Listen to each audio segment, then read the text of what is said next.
May isang lalaki ang nanunood ng TV at nilapitan siya ng kanyang asawa. Mahal, pwede mo bang ayusin yung ilaw sa CR? Tumingin lang ito sa kanyang asawa at nagsalita. Ayusin ang ilaw? Mukha ba akong electrician? Napakamot na lang ang babae at sumagot. Ayusin mo na lang yung pinto ng ref. Ref? Mukha ba akong repairman?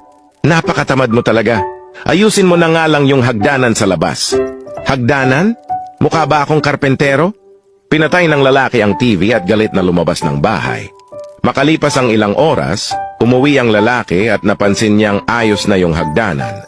Pagpunta niya ng kusina, nakita niyang ayos na yung pinto ng ref, pati na rin yung ilaw sa CR.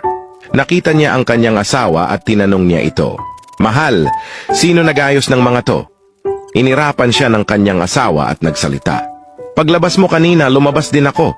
Umiyak ako sa labas tas may lalaking nakapansin sa akin. Sinabi ko yung mga problema sa bahay at tutulungan niya daw ako pero sa isang kondisyon. Ikakama niya daw ako o lulutuan ko siya ng cookies. So nilutuan mo ng cookies? Tanong ng lalaki. Sumagot naman ang babae ng, mukha ba akong panadero? Mga lumang bugtong. Una, ito ay mahaba, ito ay matigas, at kapag isinubo ay kumakatas. Wow! Ano ito? Ice candy. Pangalawa, ito ay malaki at maumbok. Hinihimas muna ito bago ipasok. Wow! Ano ito? Doorknob.